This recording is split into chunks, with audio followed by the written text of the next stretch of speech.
Rentals. We're here for you because we're stronger together. Brought to you by Empire Industries Property Management, built for investors, by investors. For more information about this show, please visit our website, selfmanagemyproperty.com, home of the ultimate Landlord Survival Handbook. Now, the Landlord Survival Show with your host, Steve Rozenberg. Hey everyone, welcome to the Landlord Survival Show. This is the show that the gurus don't talk to you about owning and buying and dealing with the tenants, toilets, and turmoil that go along with owning real estate. And the reason that I started this show and the reason I even got into this whole subject was I was one of those guys that bought a lot of properties, made a ton of mistakes by listening to people that had their own best interests at heart, not mine. And I realized that I wasn't alone. And I think there's a lot of people out there that get led down a wrong path. And, you know, everybody wants to get on this Ferris wheel, but no one knows where the entrance is the best way I could put it.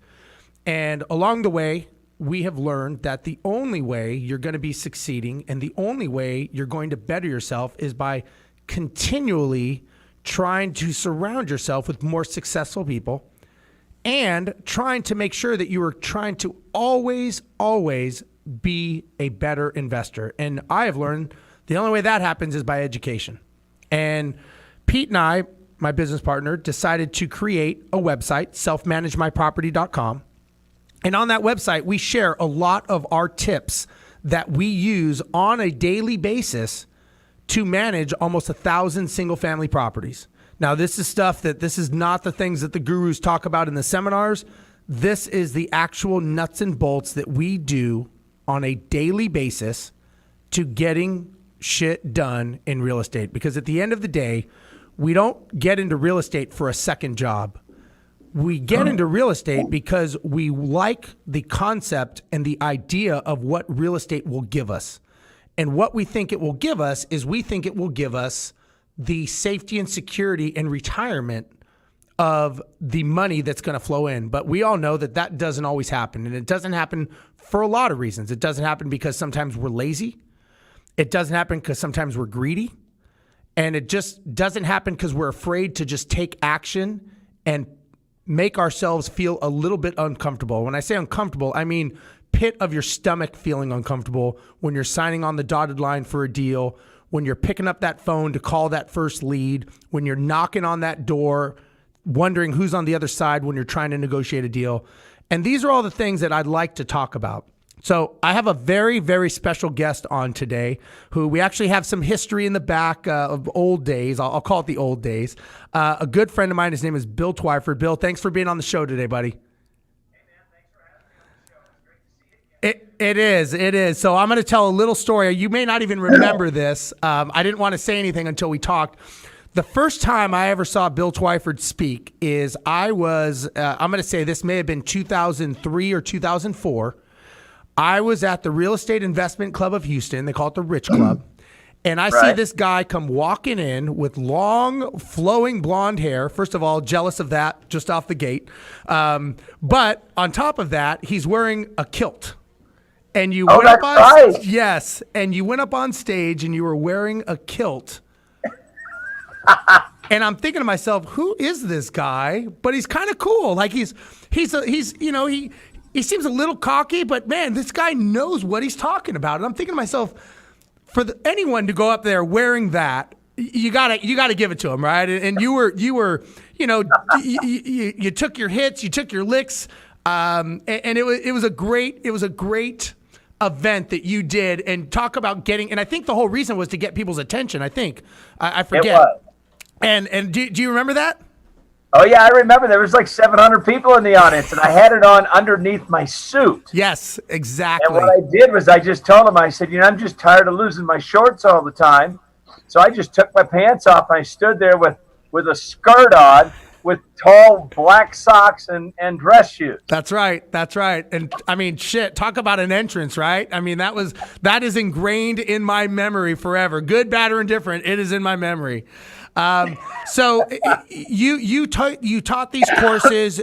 You and your wife Dwan taught these courses about investing and NLP and negotiating. And back in 2005, my business partner, Pete, and I actually went to one of your courses on NLP. Right. And I remember thinking to myself at your course, and I remember we were talking because you had a sister that lived in Pearland. And we were talking about Texas and Houston and everything. And I just remember some of the conversations thinking to myself, man, I would never want to go up negotiating against this guy in a deal. And the one thing I remember that you said that I will never forget is you don't have to like me, but you have to respect me for what I do. Because I'm not here to be your friend. I'm here to get the deal done. And I think that was when you were talking to maybe a client as a realtor, and they said, I don't like you, but I respect you because I think you can close the deal. Do you remember that? Oh, I remember that. I tell people that all the time. I even used to tell that to homeowners when I was listing their property. Because one guy told me one time, he says, a husband and wife are sitting down, they're trying to list their house. He says, I really don't even like your style. I said, well, then why are you going to be listing with me? I didn't ask him if he was. I said, then why are you going to be listing with me? He said, because I think you can get the job done over the other realtors. And I thought, from that point forward, my mentor, Mike Ferry, always said, listen, your customer doesn't have to like you or love you. All they have to do is respect you can get the job done. And when you're listing a home as a realtor, service is getting the home sold. Anything less is not good service.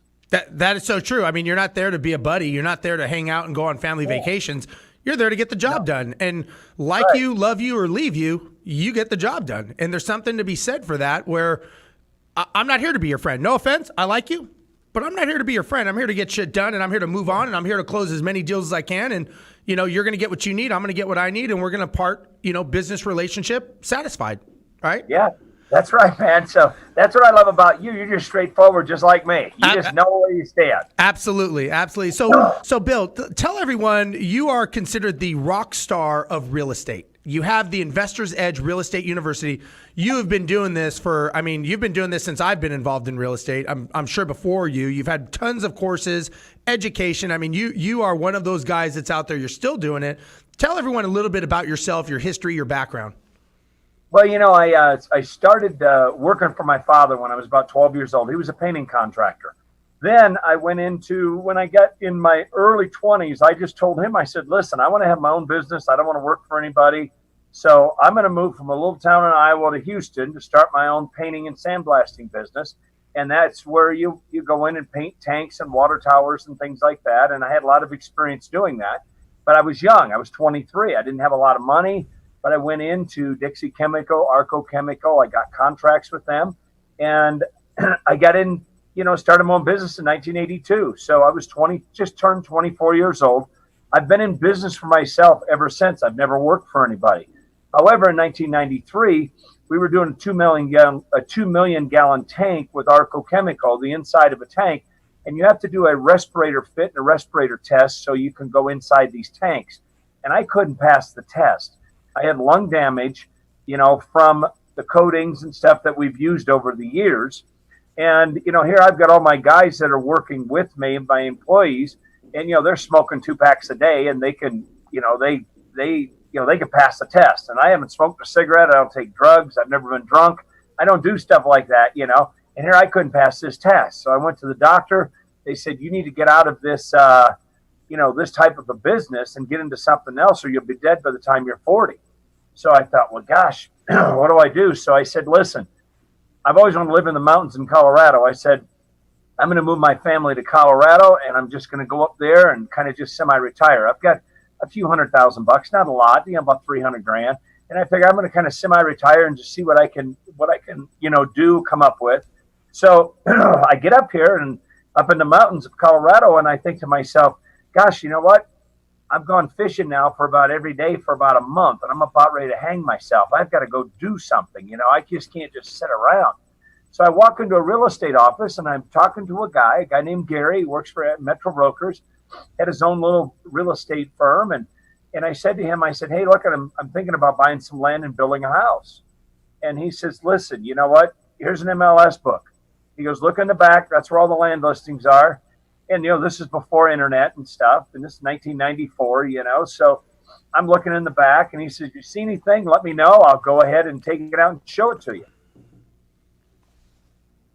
So I'm looking at this guy. He's sitting here at a desk with his feet up on the desk, watching a little portable TV. And I thought to myself, well, this looks like a pretty easy job. So I'm thinking, you probably make a lot of money being a realtor. So I said to him, I said, how many houses a year do you sell? He says 10 to 12. I said, how much you make on each house? He goes, 6 to 10,000 or 6 to 8,000. And I said to him, I thought, well, gosh, you know what? Here you're making this kind of money. I said, you're making 50, 60 grand a year, just sitting here watching TV. That's what I'm thinking to myself. Right. And I look over and he's watching the Flintstones. It's 1 o'clock in the afternoon. And I'm thinking to myself, who the hell does that? So I said to him, what would happen if you sold 100 homes a year? He said, oh, you don't want to do that. That's too much work. And I'm thinking, this is for me. So what I did was I got my real estate license July 19th, 1994, and I went in and got a job at Coldwell Banker. Now there's 42 agents in that office.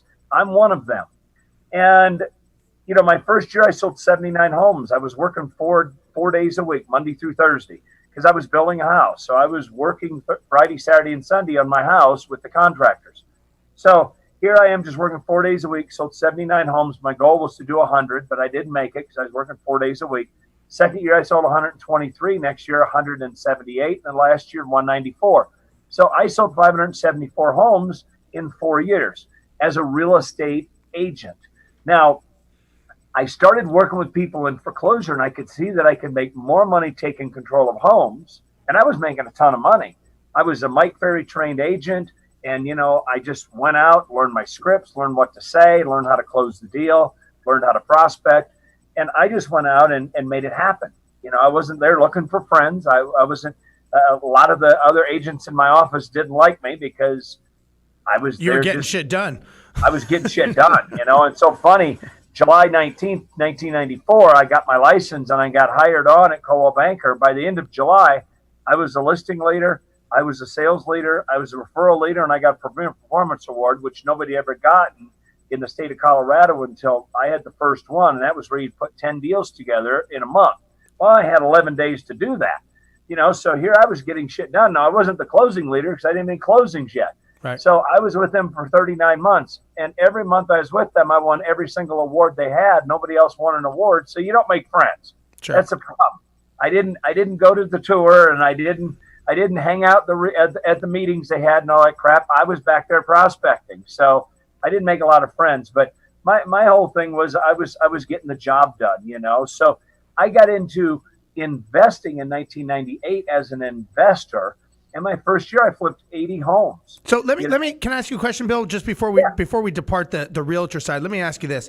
So why do you think you were so successful in the initial stages? Was it because you didn't know anything and you didn't care? Was it because you were like, I'm just going to do this because this is so simple? Because, a lot of people are successful. I remember when I was flipping houses, I just didn't know that much. And I didn't have anyone to tell me you couldn't do it. So I just did it. And right. And you get all these people that are lazy and negative, and they tell you all the reasons you can't do something. So I'm just curious, what do you think attributes to you being so successful compared to other people not being successful those first years? One, I wasn't afraid to talk to people. Two, I wanted to solve people's problems and make money doing it. Sure. Three, I had a mentor that I hired in the second week of August. So smart. My broker said, listen, you know what you're doing here, you need to go see Mike Ferry because that's what he teaches. He teaches prospecting, effective lead follow-up, qualifying, and closing deals. And I'm thinking, okay, so I get to Mike Ferry where there's 3,000 agents there in the country in this one big, huge room in Palm Desert. And I get in there and I'm thinking, you know what, I'm getting in this one-on-one coaching. I'm doing this, I'm doing that. So I'm dropping about $16,000 right off the bat. And This is back in 1994. That was a hell of a lot of money back then. Sure. I thought, you know what? I'm jumping into this thing feet first, or head first.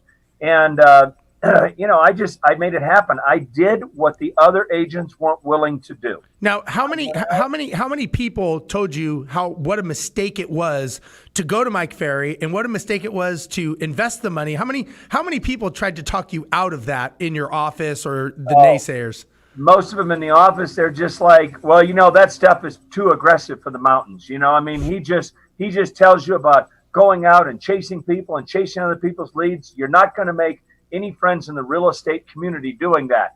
And I remember one of the ladies in my office named Peg. And I just said, Peg, I'm not here to make friends. I'm here to sell homes. That's right. I'm here to make money for my family.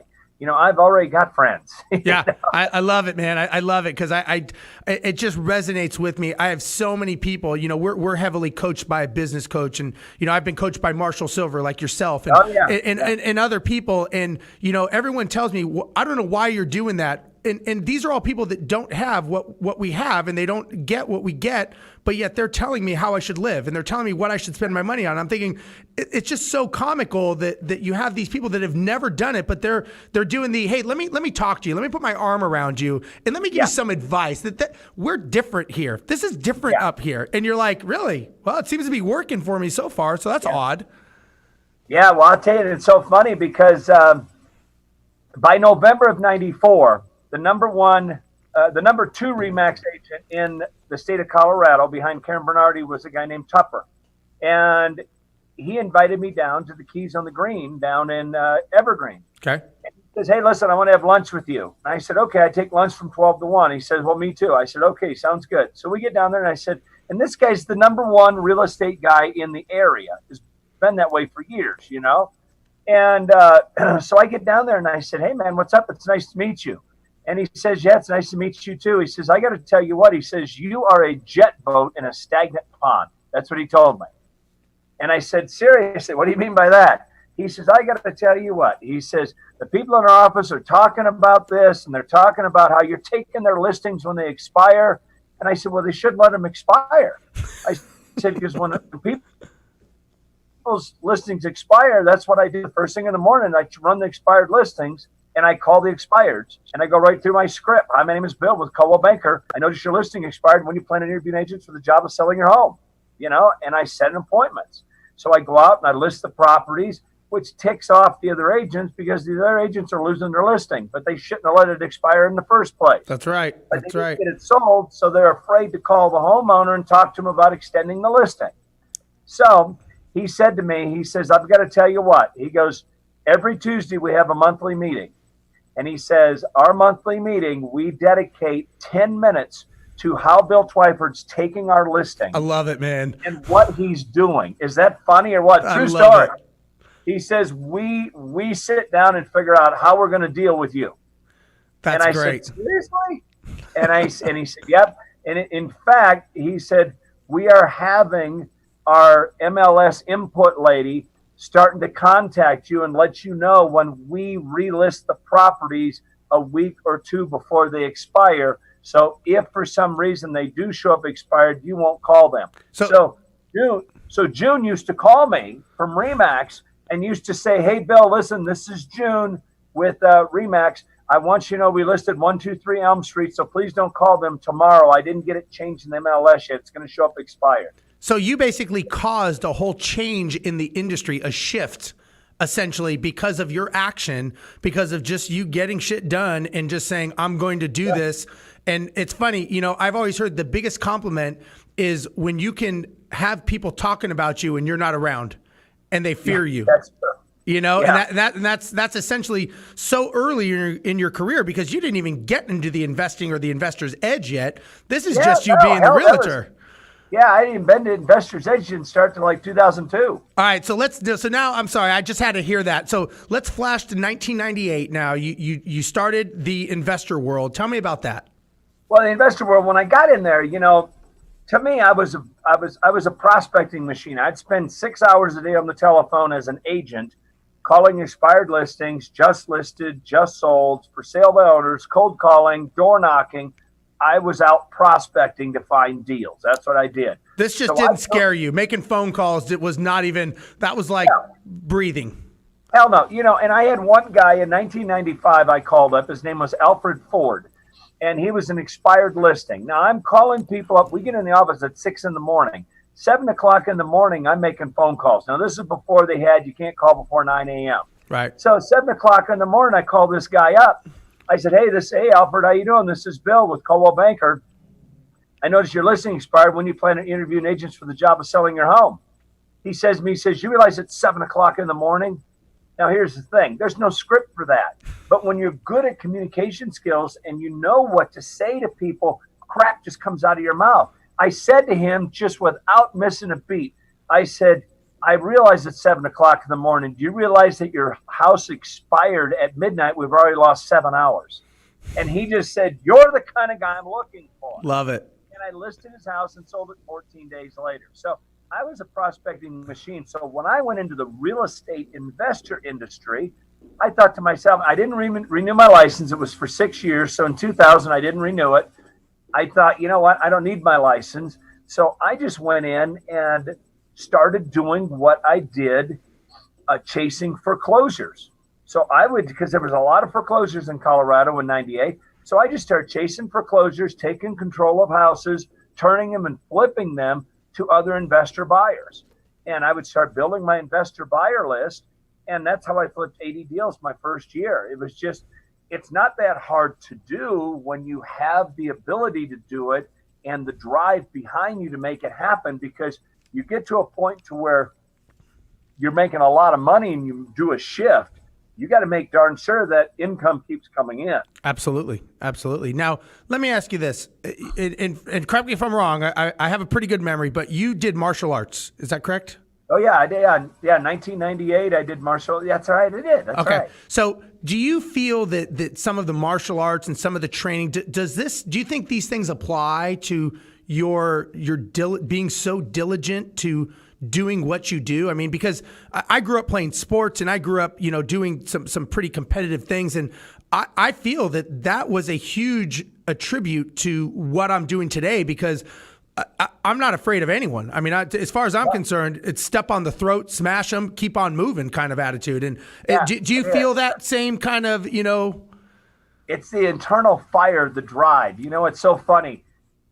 I always want to try to be the best at what I can do and the best in my field. So when I got into martial arts, we happened to be trick-or-treating with the kids, and they were giving away 30-day trial, So I thought, this is November, it's October of 98. So I figured, I'll jump in this. Well, I'd already gotten to be a brown belt back in the 70s, but I never finished my black belt because they closed the school and the closest place was 4 hours away. So here I am, thinking I'm going to start this over again, So I start at white belt and just start working my way up. Well, within 14 months, I have achieved my black belt. Nice. Well, I'm thinking to myself, well, I want to compete, I want to compete for the championship in my division. Right. So I'm thinking, okay, well, they start June to June is when the tournament season is. So I'm thinking to myself, well, God, I'm already missing 6 months. So I've got to go out and go to a lot of tournaments in the next 6 months. So I went to 12 tournaments in 13 weeks. And I drove all over the country, flew all over the country for these tournaments. But what I did was I found out who was in the top 10 in my division. I got their phone numbers. I called them up and I found out what tournaments they were going to go to. You don't know this. So I found out what tournaments they were going to go to. And those are the tournaments I flew to so I could film their matches and then I could have a chance to fight against them. Wow. And I ended up going to all these tournaments and I ended up number 2 in the country when it came to the championship. And I ended up winning the championship in 1999, my first year out. I was only a black belt for 6 months. Some of these guys were black belts for 3 and 4 years. But you know what? It was focus, it was drive, it was determination, it was persistence, and it was, I was willing to do what it took to get to where I wanted to go to achieve my goal. And I've been that way in everything I've ever done. Man, that is so spot on, Bill. Because it's funny. People tell me, they're like, how do you do what you do? How do you you're an airline pilot. You've got this property management company. You travel. How do you do it? I could never do that. And I always tell people, it's funny. People always tell me what they can't do. Yeah. But I don't get people telling me what they can do. You could get up at 4 a.m. like I do. You could go to the gym. You choose not to. It's a choice. And that's okay, but call it what it is. Don't say you can't do something. Don't put that in your mind, because we all have a choice. We all have 24 hours in the day. How we choose to use them is our own volition. And just you chose to go and spend your time studying your competitors and almost as an art, getting the craft and studying them and breaking them apart piece by piece. Yes. I'd sit and watch film of these guys and see the nuances that they would use and the twitches and all that. So I knew when I got in there, I knew what they were going to do. Wow, that is cool. All right, so let me ask you this, and then we're going to get back into the investor thing. I'm sorry I keep sidetracking you there, but let's talk about focus, because I'm sure as you and myself, as our companies, as my company has grown, we get a lot of, we'll call them shiny objects. We get a lot of opportunities that present themselves that I think, well, that's kind of good. And some of it is ego to go speak or talk or do something. And some of it is, my business partner, Pete, is very good at bringing me back to center, saying, you know what, 1 degree off course is not going to get us to our destination. We've got to stay focused. He's like, I need all of your attention on one channel and stay in one lane. So what are your thoughts on being focused on one, whether it's for an investor, whether it's a flipping or wholesaling or rehabbing? Do you tell people they should do it all, or should they say, look, pick a lane and stay in that lane? Well, it's funny you say that, because I tell people, listen, put blinders on. You're going to have all these, what I call drive-by gurus, coming to town and sucking up your credit cards. And I said, they're going to make everything sound good, but we're talking about building predictable and duplicatable business here. So I need you to stay hyper-focused, put on the blinders like you're driving a car. You don't drive a car looking side to side. You drive a car by looking forward. And I said, your future is in front of you. Your past is behind you. Stop looking at all your stuff in your past and beating yourself up, because that's like driving a car with a rear view mirror. You start looking in the mirror, the next thing you know, you're going to end up off the road. And my mentor, Mike Ferry, always told me, stay focused, find out what you're good at, and excel at that. And don't let all this outside stuff start coming in and sidetracking you, MLMs and crap like that. Because when you start making a lot of money, everybody comes to you and says, oh, you got a great network. I'll do all the work. You just sign up under me, and then I'm going to build your system for you. That crap comes to me all the time. Yeah, I'm sure you're hit all the time on that stuff. All the time. So I tell the students, I go, listen, you've got to learn your exit strategies. You got to learn how to prospect. I said, you got to learn how to wholesale. You got to learn how to short sale. I said, sure, you need to know all these tools and have in your arsenal, but make your bandwidth kind of wide enough to where when you run into a deal, it's a deal, or it's not a deal. But if it's not a deal, you're going to have to structure it this way to make it a deal. But you stay focused, stay with the real estate theme, and just move forward with that. Don't get sidetracked with a bunch of internet, social media stuff. Don't get too sidetracked with all this stuff that just makes everything so easy, because everybody's in control of your business but you. Because the next thing you know, you start losing people, and you don't know even how the hell your business is even running. Yeah. So try to stay in control and stay focused as much as you can. Do what you do best and sub out the rest. I'm a huge believer in leverage. I know there's people ask me, they say, how do you have a property management company that manages almost 1,000 properties? You must be tired of talking to owners. I say, I don't talk to owners. I have a team that does that. I'm like, do you think I do the accounting? Do you think I do the marketing? No, you have staff. I understand it, and I understand the general concept, but I'm not an accountant. I don't do the wire transfers. That's done by people. I know my strengths and I know my weaknesses. And I think the biggest challenge is people not knowing their weaknesses. And, I tell people, I say, when I speak at events or an investor calls me for a mentoring, and I'll say, well, what do you want to do? And they say, I want to do it all. And I say, well, that means you're going to be shitty at about everything that you do then. So why don't you pick one thing that you're going to be good at, because you are not going to be good. Nobody is good at everything. And I don't know anyone that is, right? I mean, you got to pick a lane. And I so believe in that, because I know that I've done many, many different things in real estate, like you said, but I always picked a lane in that. And I did one thing, and then, I flipped, I've wholesaled, I've done these different things. So like you said, I have the knowledge of this, so that when a deal presents itself, I can use that background knowledge and say, okay, where does this best fit? And does it fit my goal of where I'm going in life and my strategy? And it may be a good deal. It just may not be a good deal for me. Yeah. And I'm with you 100% on that. And my mentor, Mike, used to always say, pay people 10% more than anybody else will ever pay them, and they're never going to leave. Absolutely. But what you have to do too is you have to train people, and then you have to kind of watch over what they do till you get them to a point to where that you can let control of this part of the business and let them run with it. You know what I mean? And pay them well and keep an eye on them and give up the control, because a lot of people can't give up control. Well, and I think the big challenge with that, and tell me your thoughts, I think that one of the challenges with that is a lot of people, number one, they have that heroitis. They want to do it themselves. And a lot of it is either ego or the fact that they do not have a business plan and they don't have systems and procedures. So instead of them trying to sub it out and create a manual on how to do something like get expired listings or make phone calls and sub that out to someone else, they don't have a system. So they say, you know what, that doesn't work. I need to do it myself. Get out of the way. I can do it. Let me put my cape on and I will do it. And now all of a sudden you have a job. You don't have a business. And I think that, the biggest reality is they don't have a system. And that's just how they cover it up by saying, well, I have to be the one to make the phone calls. And it's like, I hate to tell you this, but you're not as great as you may think you are. And nobody likes to hear that, right? We all, but I think deep down, a lot of them realize that. And they say, when you start having those conversations, you're like, yeah, I'm really not good at that. It's like, well, you got to pick what you're good at and you got to pick a lane. But if, like you said, if you cannot let go, it's like playing a single person playing against a whole football team. You're not going to win. It's just not going to happen. And that's, the team effort and the training. And I want to get into the investor's edge.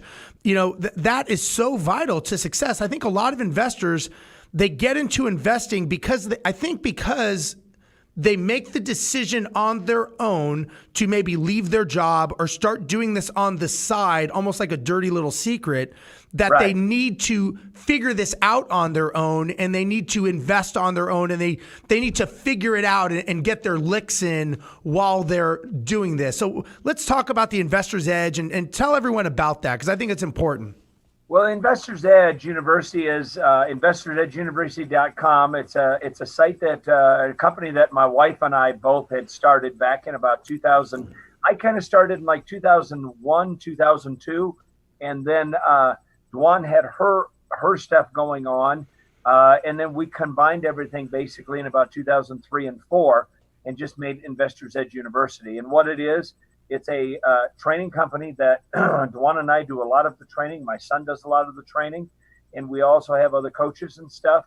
But we also have programs from wholesaling to short sales to NLP to scripts to bankruptcy to homeowner options. I mean, everything you can think of, we've got programs that cover it, that we help. They're training programs for people, and we have a mentorship program called the Apprentice Training that we come out and work hand in hand with you for 2 days at your house and take you out into the streets to get you over the fear of talking to people and get you contracts started and get your business jump started. And then we do an 18-month mentorship with you, holding your hand one-on-one, helping you put deals together and get deals closed. So that's what the Investors Edge University is all about. And we go around the country and we speak for RIA groups and speak for big conventions and stuff like that. And we just go out and that's about 20% of our business, of our income is our speaking business.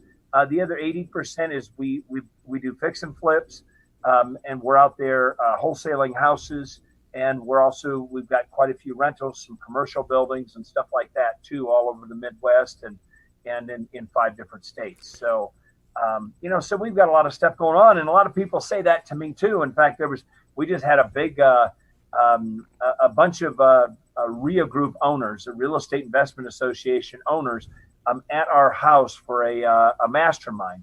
And they said to me, one of them said to me, they said, God, Bill, how do you have time to do all this stuff? And I said, it's just scheduling and focus. I said, you've got to be there on the days you're supposed to be there. The reason people work till 9, 10, 11 o'clock at night is because they're not working during the day, So the thing, and going back to the investor thing that you were talking about, they have a full-time job and they're doing this kind of on the side, kind of secretly. They have to try to figure it out themselves. The biggest downfall I see with investors is the minute they go out and close a deal and make 30 grand, and they're making 50 grand a year, and they go, well, hell, I can do this. They quit their job, but then they don't treat it like a business. They treat it like a hobby. They don't have a plan. They're like, they take 2 days off, or they take a week off because they just got a check for 30 grand, and they lose momentum. They don't have any direction. They're like a boat out in the middle of the ocean with no rudder. They're just going where the wind takes them. And all of a sudden they just happen to fall into a deal and make 30 grand. And now they've just jumped out of their job and they don't know how to control their time. So how do you get someone to refocus? Because you're right. I mean, it's like someone winning the lottery. They end up bankrupt and worse off than when they started because, it's one of those things, I think, that they don't have a business plan. They don't have structure. They just take an axe before they sharpen it and they just start swinging and swinging and swinging. And there's not even a tree in sight. And the next thing you know, it's like, boy, I wonder why I didn't chop down any trees. It's like, well, you're not even in the forest, man. You got to get in the game, and you got to, and that is the studying and the mentoring and the education is so vital. And I think that it's so funny because the people that are the most successful that I have met in real estate or in business are constantly educating themselves. They pay mentors. They do education. They are not above that. They are into it. And then you get the other people that do one deal and they think I'm in, and then they don't have a plan. So do you get people like that in yours? And if so, how do you redirect them? Because and let me just finish this thought is I think a lot of people get into real estate, they get that one deal, and then it goes south and they go, real estate sucks. It doesn't work. I can't do it. Or maybe they buy a rental. They don't know what they're doing. They get sued or the tenant stays for 9 months or whatever the case may be. And they say, this is horrible. This doesn't work. So do you get people like that? And if so, how do you redirect them to get that focus correct? Well, I tell them there's 4 steps. I said there's 4 steps in any business. I said the first thing you've got to do is learn how to prospect.